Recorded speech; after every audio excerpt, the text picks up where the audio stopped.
Hi there, and welcome to the Cotswold Explorer. I'm Robin Shapra.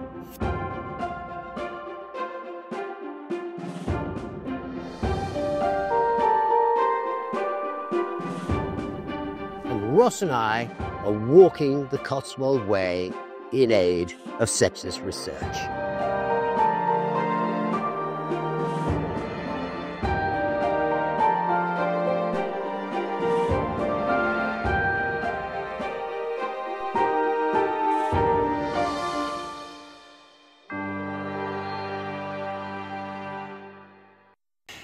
We're leaving today Tormarton and heading towards the village and stately home of Dyreham, just a few kilometres away and owned by the National Trust.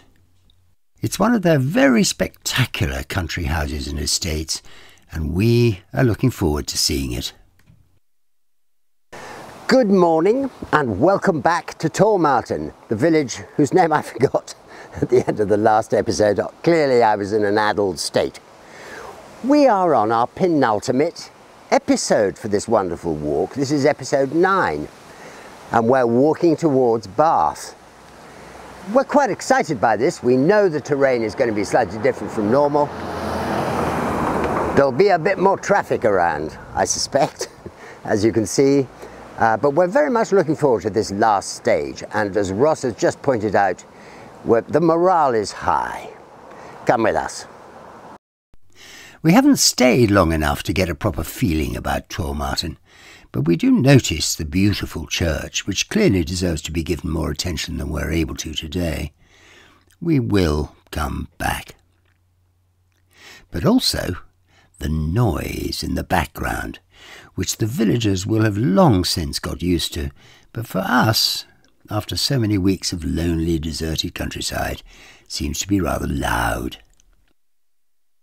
And also we noticed the closed pub, always a sad sight, although very far from unusual these days, and a stunning farmyard which still beautifully trimmed and obviously much loved, but dilapidated nonetheless.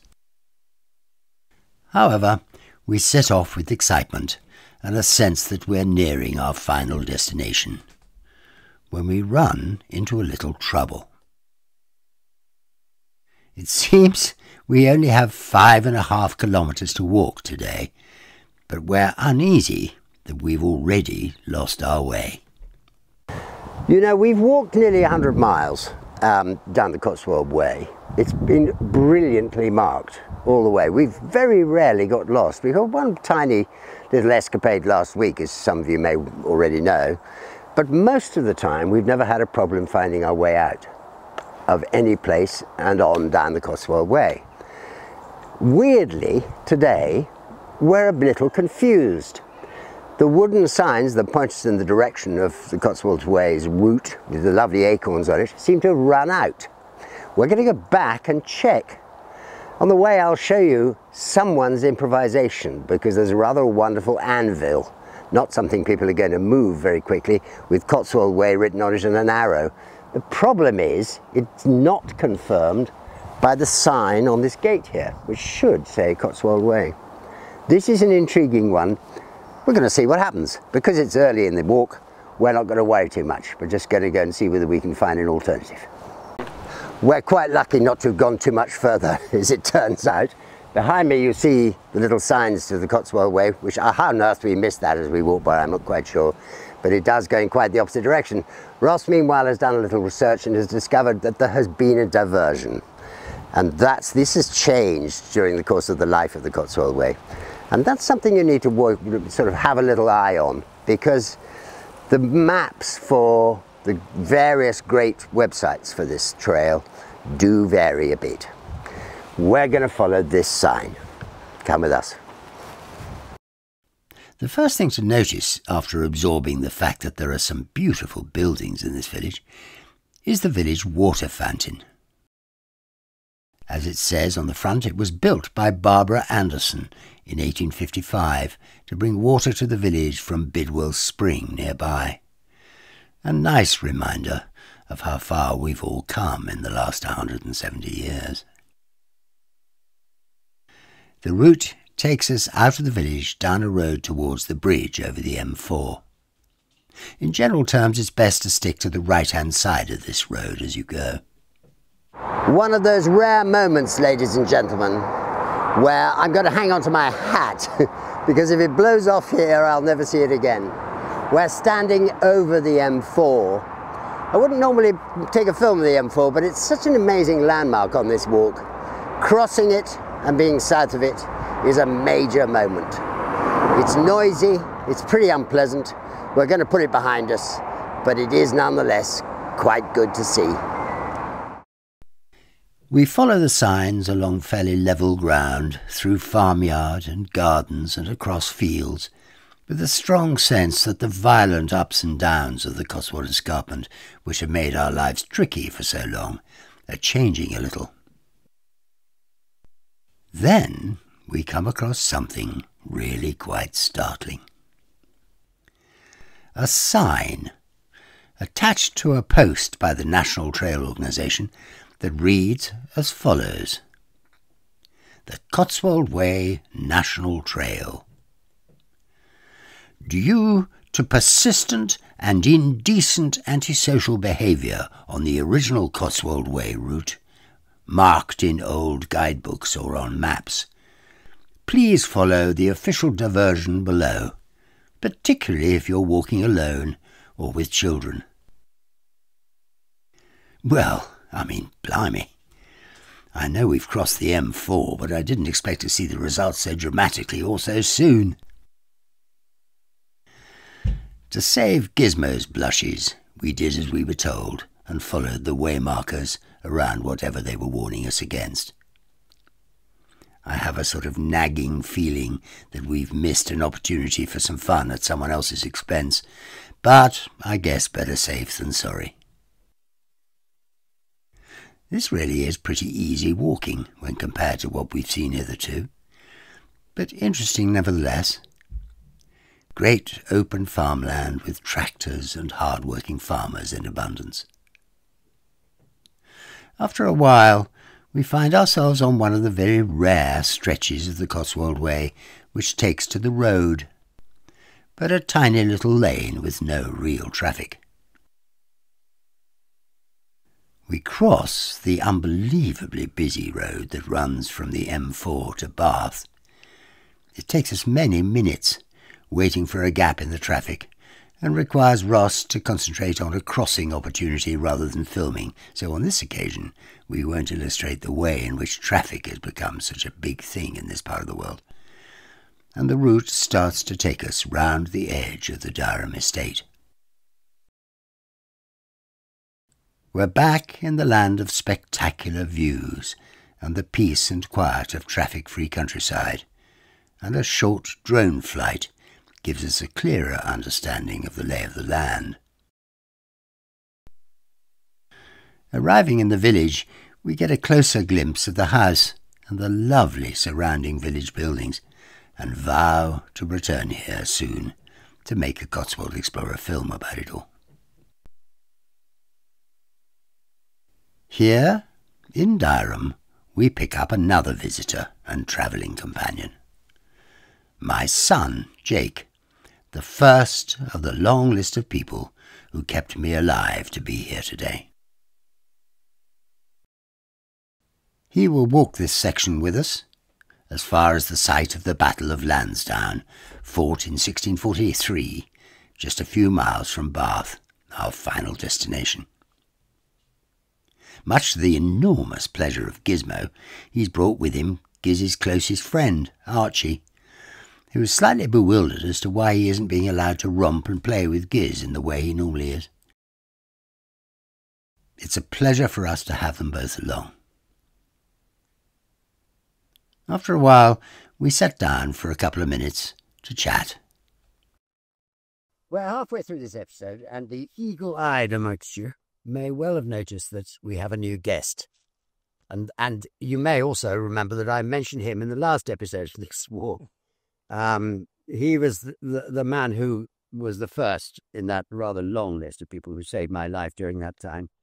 You could say that actually he and I wouldn't be sitting here, either of us, if it weren't for the other. So that's a stroke of diplomacy. I've never thought about it like that, but yeah. But it's really nice to have him here. Jakey, it's good of you to be here, and thank you for coming. Thanks for having me. It's a walk. It's lovely fun. I'm slightly ashamed this is the first time I've come walking with you, but it's a busy life. Yeah. But I'm glad to be able to demonstrate to you that it isn't all sort of roses, this walk. It's quite steep. This is not the flat, easy walk that you promised, if I'm honest. Well, it's good though. I'm going to embarrass you, and because this walk is in aid of the sepsis thing, I'm going to grab this opportunity for you to just to say what a nasty experience you and I had in our room that day when I was ill. Because it was odd. My memory of it is that I sat up to greet you feeling perfectly okay, and then suddenly wasn't. Yeah, it was when I listened to your explanation of what happened, it was probably a little different for me, because I'd heard that you were feeling unwell, and I'd come round to check for some reason. It was a rather strange situation. I was driving, and I was on the phone to my sister, and I said that Dad's not feeling very well, and it's very, as your watchers will probably be aware, it's probably very rare for you to be in bed in the middle of the day. So I said to my sister, should I go and check on Dad? And she said, well, yeah, you're not far away, go and check on him. So I did. I came in, and you were clearly feeling unwell, but sort of said, I've just got a bit of a stomach ache or a bit of pain here. And what you described did happen, in that it was getting worse, but as you sort of sat up to talk to me properly, the only way I can describe it really is that everything drained out of your face, and you went almost translucent, and suddenly couldn't talk, sweating profusely. It was quite terrifying. And then of course we had I think the first thing was you didn't want to phone 111 because you thought that was a bit extreme, and actually what happened was I phoned 111. I ended up having to phone 999 because 111 was very busy and we couldn't get through. So we ended up phoning 999, and the ambulance was with us, thank God, within 10 minutes of phoning. But it was very scary. And I think that the scariest thing was, as you said, the speed at which you went from being in relative pain. You weren't having a very nice time, but everything shut down. You started to be sick, and you started to, not be able to talk. And it was terrifying. And I think just trying to explain what was going on to the people on the phone without you really realizing. And as it happened, you were probably midst heart attack and midst everything was shutting down. But yeah, it was terrifying. It was terrifying. So I think, well, it's really kind of you to describe that, because to see it from that side, because it helps. One of the core things about this exercise is to try and persuade people that it's worth being aware of what the symptoms of this thing are, because it lurks in the darkness for all of us, this disease, and it can happen for any kind of reason. And just that description is well worth people having in their minds, so that if they see someone going through that kind of experience. I think what surprises me is that to get to my ripe old age of 40-something and not know what was going on suggests that none of us are really aware of what to look out for with sepsis. Well, I think that's exactly right. And so with a bit of luck, this will help. Well, I can tell you that we're not far from Bath. We're not going quite all the way to Bath today, but we've got a little bit more climbing to do before we can have lunch in a nice picnic, which we shall do there towards the top of this hill. And meanwhile, thank you, dear boy, for helping me out in those dark days, but also for being with us today. So, we're all very proud of you. Thanks. Okay. We'll take care. We're going to carry on towards Bath, which, of course, is where we're going to end up on the 13th at midday, walking into the square in front of the Abbey. I'm really looking forward to that. It happens on the 13th of September. There are only a few villages on our route from here to Bath, and one of the most amazing is cold Ashton. We are on the southernmost tip of Gloucestershire, which the Architectural Guide to Gloucestershire, following in the footsteps of Pevsner, describes as a strangely isolated little village, nearly 213 metres up on the Cotswold edge. Firstly, that confirms Jake's remark that this hasn't been an easy, flat walk, but also it prompts us, quite rightly, to take a moment to appreciate this lovely place. The church, through whose yard the Cotswold Way runs, is absolutely beautiful. The tower is almost certainly 14th century in origin and unaltered, and the rest was built between 1508 and 1540. It's full of treasures, and we will return here at a more suitable time to look at it in detail. Then we round the corner, and two things happen. Firstly, an absolutely stunning view reveals itself, and then a fantastic, spooky-looking old Cotswold manor house in the best tradition of the Hammer Film Company. Built around 1620, probably for the Mayor of Bristol, John Gunning, I'm assuming this house is a private residence, but I will research it to make certain of the impossibility of our casting the Cotswold Explorer eye over it. We are all entranced and stop to have a drink on the bench in front of the gate. Moving on, we cross the main road again. Really, the traffic is terrible. And down into the valley once more, reminding us of the rule: what goes down must go up. It's beautiful countryside, with the added jeopardy of a herd or two of cattle, and even the dogs are beginning to wilt. So we stop for a bite of lunch outside what is probably the remotest B&B we've ever seen since Farmcut all those years ago. Up and down the escarpment, and we come to one of the best known and marked battlefields of the whole Civil War, the Battle of Lansdown. As this will be our starting point next week, I'll tell you a little bit about it then. Meanwhile, I'm recording this at home, and my wonderful granddaughter Matilda is staying with us for the night. She wanted to have a word with you all before we sign off. Hi Grandpa, hi everyone. I just wanted to say that I'm sad I wasn't able to join in on the walk. Busy life, you know. But I really do hope that anyone who has a problem with sepsis is as lucky as you are to have all those people to make you better. I very quickly wanted to let you guys know how amazing my grandpa is. What he has been through is horrible, but he's still powered through it. So we all love you, Grandpa, and are so proud of you, whatever happens. Good luck with the rest of the walk, and see you on the 13th. Bye! So we come to the end of episode 9. We're getting so close to our finishing line that I can practically smell it. It's been fun, hasn't it, Jake? It's been great. Yeah, You've enjoyed it? Very good. It's been lovely fun having you along, and thank you very much for coming. Pleasure. Thanks for having me. So listen guys, don't forget to subscribe to the channel. Have a look at our subscription channel, which is hosted on Patreon. You'll find it under Cotswold Explorer, where all our old stuff is being put up throughout 9 years worth of work, plus a load of lovely ghost stories.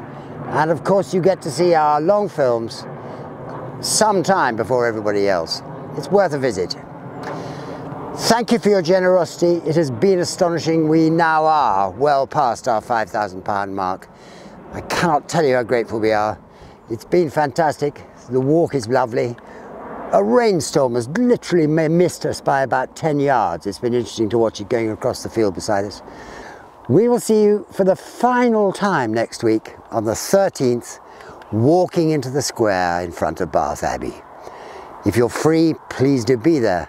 What better thing to do on a Saturday afternoon than to go to Bath, wave hello to us, and book yourself a lovely place to have some lunch. Hopefully we'll see you then.